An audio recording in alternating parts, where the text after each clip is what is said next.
The Magic Detective, starring the world's greatest living magician, Blackstone. He tells you the inside story of Death Defying Death. And right after the story, Blackstone will explain tricks that you yourself can perform, reveal the guarded secrets of the world's greatest living magician.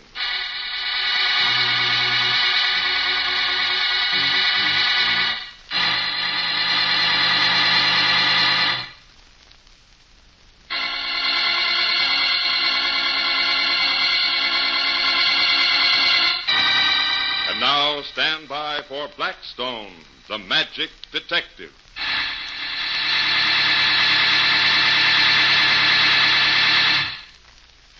Blackstone, did you ever work on a midway? Yes, indeed I did.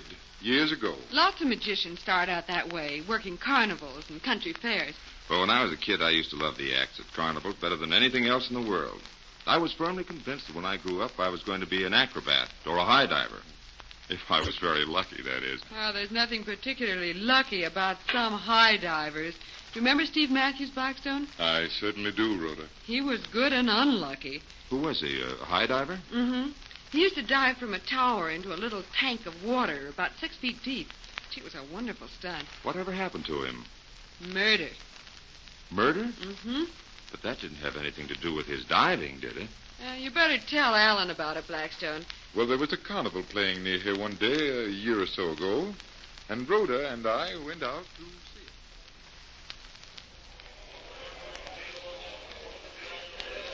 Hurry, hurry, hurry! You're just in time to see the death-defying, miraculous dive from the high tower into a small tank of water. Oh, let's see that, huh, Blackstone, huh? Okay, if you want to, Rhoda. There is now at the top of the tower the one and only, the daring Steve Matthews. Oh, he can't really be going to jump from there into that tiny tank, can he? It's a trick, Rhoda. Don't worry. Well, that must be a darn good trick. That water isn't over 6 feet deep. He is ready now, ladies and gentlemen. Watch and watch.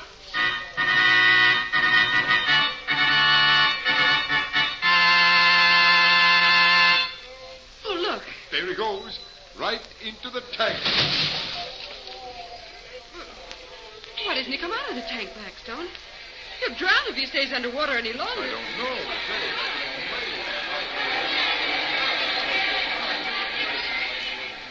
He's dead. Steve Matthews is dead. My husband. His neck is broken. Oh, Steve. Steve.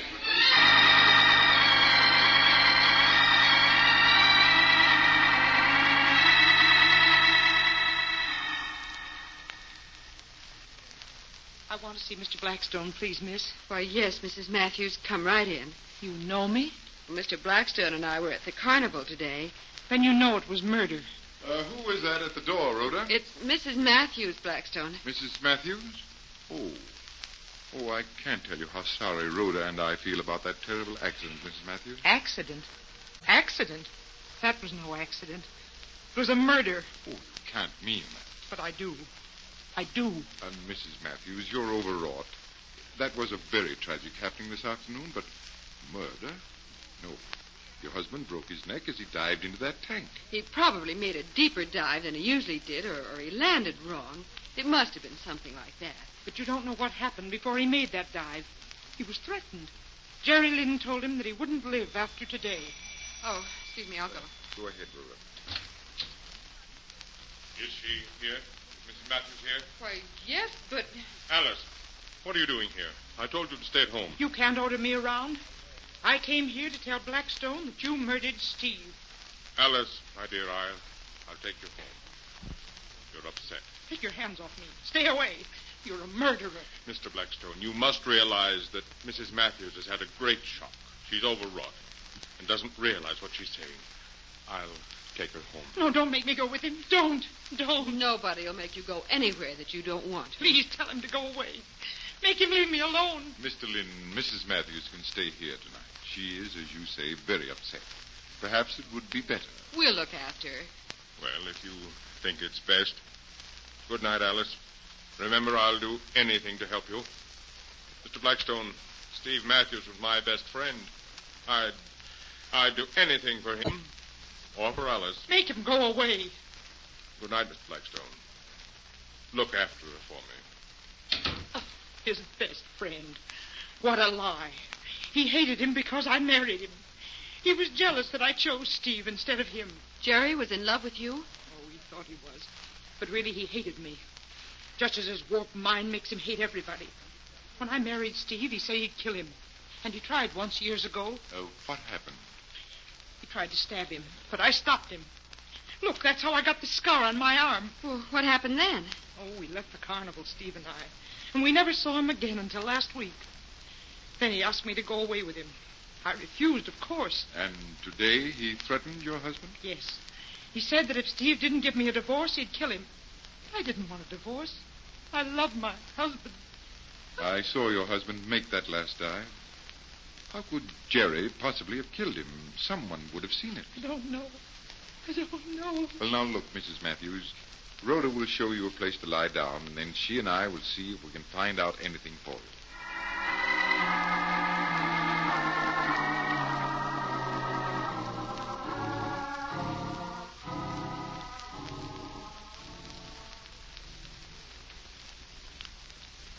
Golly, it's spooky here at the carnival this late. What are we hunting for? I want to go over to that death tank, Rhoda. It's over in this direction, I think. Gee, the dark gets me all mixed up. Yes, it is this way. Silhouetted against the sky, see? Blackstone, what do you expect to find? Well, I have an idea, Rhoda. I know one way Jerry Lynn could have killed Matthews without anyone seeing. Oh, then you believe Mrs. Matthews? You don't think she's insane? If what I think is right... Oh, here's the tank. Well, I'm going to go inside it. The water's been drained out. Here's a flashlight. Oh, thanks, Rhoda.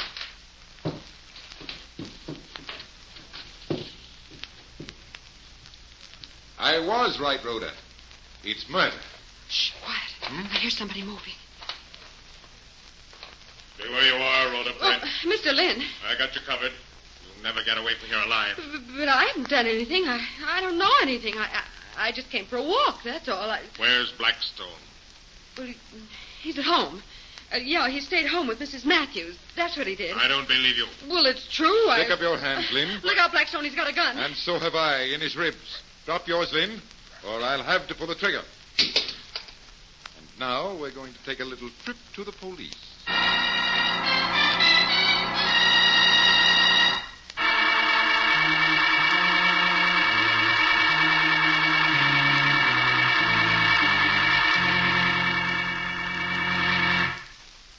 Now, maybe you understand how Jerry Lynn broke Steve's neck in full view of several hundred people, but I don't. It was remarkably simple, really, Alan. Oh, sure. How? Well, you remember I told Rhoda that there was a trick to diving into a shallow tank of water. Yes, Blackstone, you did. Those tanks are lined with canvas that forms a sort of safety net. The diver hits the water, which breaks his fall a little. Then he hits the taut canvas. It bounces him back like the net under a high wire end. Oh, I see how he does it. But I still don't see what killed him. Had Jerry removed the canvas? No, that would have been noticed. He simply slid a moving platform on wheels under the canvas and loosened the canvas a little. Instead of bouncing him up, it made him land right on the solid, canvas-covered platform. So Mrs. Matthews was right. But tell me, how did you ever know about the canvas trick? Well, Alan, I'm a magician, remember? And it's my job to know all kinds of tricks. That's a part of my magic. And so, another mystery was solved by your knowledge of magic. Right, Alan. And now, Blackstone, what about a trick? Something really impossible this time. All right. Let's begin with a $1 bill. Your own, I hope. My own, since you insist. And next, I want an empty glass. Here's one. Will this do, Blackstone? Yes. Set it... you set it down too soon, Alan. I wanted you to rest it on the $1 bill while it's standing on edge. On the edge of a $1 bill? That's impossible. No, it isn't. Rhoda, hold that $1 bill on edge. There it is. I've folded it, and when I take my hand away, the $1 bill stands on edge. Very good, Rhoda. The $1 bill has a few creases, and that's why it's standing. But now, let's see you rest the glass on it. All right, here goes. Oh, my. That didn't work at all. Look, let me try. There where I see a double crease. Only it didn't stay. Hey, catch it before it rolls off the table. I got it. Here, do you want to try it again? Oh, no use, Blackstone. It just can't be done. Oh, but it can, Rhoda.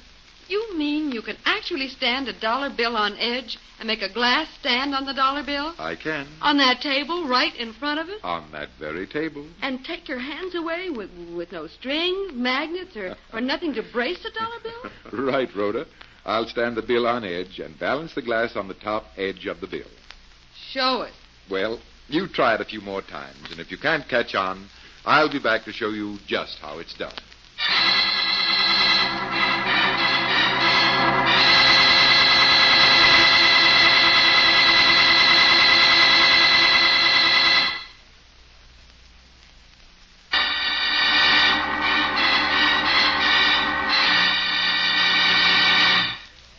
Here's your dollar bill, Blackstone. You mean you figured out the trick, Rhoda? Oh, no. I guess you've got to show me how it's done. There's the glass. Now balance it on the bill. Oh, very well. Now, first we take the dollar bill and roll it. Oh, wait a moment. What are you rolling inside that dollar bill? Nothing at all, Rhoda. I'm simply rolling the bill, and rather loosely at that. Now I set it on the table, on edge. But you're still holding the dollar bill. Only to keep it from unrolling. It's now shaped like a cylinder, a little smaller than the diameter of the glass. Yes, that's right. So I set the glass carefully on the edge of the loosely rolled bill. I take away both hands. And the dollar bill is standing. The glass is balanced on its edge. The weight of the glass keeps the bill from unrolling. And the trick is done. A glass balanced on the edge of a standing dollar bill. I hope you like that trick, ladies and gentlemen. And until next time, this is Blackstone saying good magic and goodbye.